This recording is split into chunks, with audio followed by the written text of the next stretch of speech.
But like I said, that's why it's so important to actually read the primary source. The question is critical race theory dangerous to the Black community? So according to you know um, individuals who are with Brexit, they'll say yes, it's dangerous to the Black community because it's teaching the Black community that they're inferior. And I'm like, no, that's not what critical race theory is saying. Critical race theory, once again, is saying that the government has used, and the United States government used the law to, and this theory of white supremacy, and it enacted white supremacy through the law in order to subjugate Black people. If we're not acknowledging that, and I talk about this later, there's a problem and a danger, not just to Black people, but to everybody. And quite frankly, if you take a look at where we are in 2022, that danger has manifested.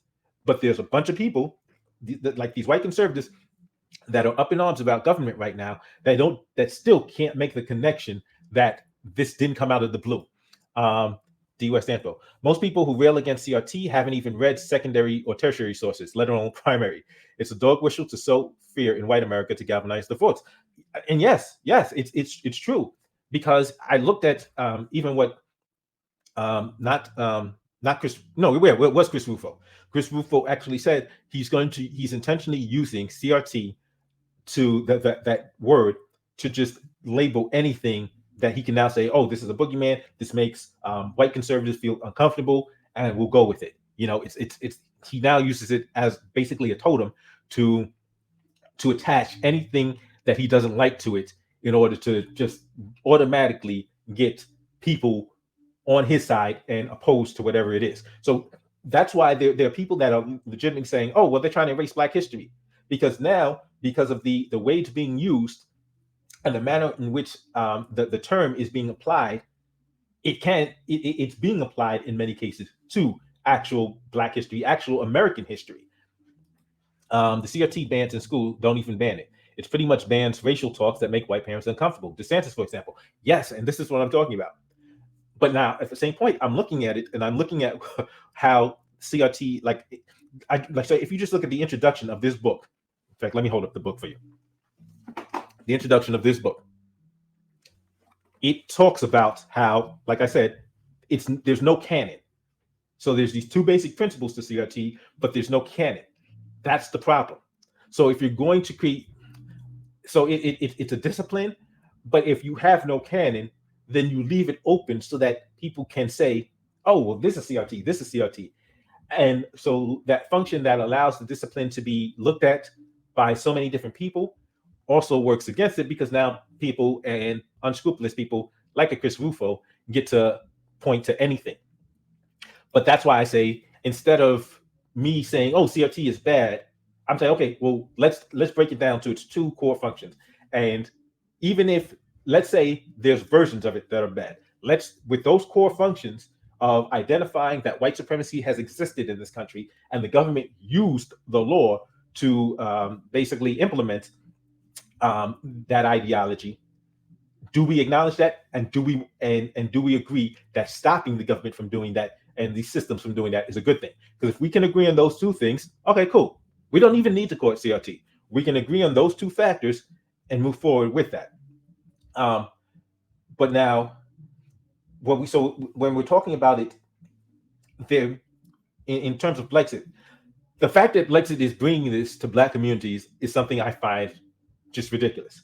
Because once again, this is something that white conservatives, it's a boogeyman used to white conservatives to get them ginned up, to get them activated, to get them aggravated.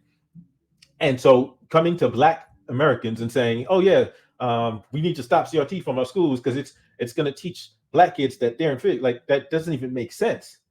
If you want to talk about a problem we should have, is lost cause history. So when these schools are teaching this revisionist history that pretend America is great. America had slavery, but like it was a cold, and then America solved slavery, and now everything is good. Like without actually going into the details and just how, because there's a lot of people that don't want to deal with the reality of what America has done. And their failure to deal with that reality leads them to the point where they can't see what America is capable of doing. So if they want to lie to themselves and minimize what America has done to black people, they will be oblivious to what America is capable of doing to them right now. And that's why in 2020, you saw people that were holding back the blue rallies.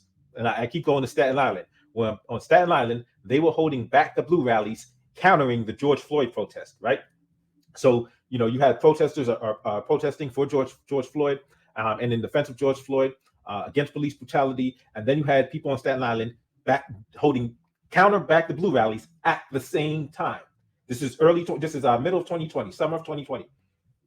By the December of 2020, on Staten Island, those same people that were holding back the blue rallies are now holding anti-tyranny rallies because their restaurants and stuff is locked down. Now all of a sudden the government is tyrannical, the government is too powerful, the government is oppressing people, and now they're like, don't comply. I thought you backed the blue. It was earlier, it was just months before, they were just oblivious to the threat government poses to all of us. And then a few months later, they suddenly felt it. They suddenly felt the boot on their own neck, and now they had a problem with it. Had they been paying attention, they would have said, wait a minute, if the government is violating the rights of black people, what's stopping them from doing it to us? Thank you for checking out this clip of Escaping the Echo Chamber. If you would like to see the entire live stream, you can click on the screen now, or you can click on the link in the description below. I'll see you next time.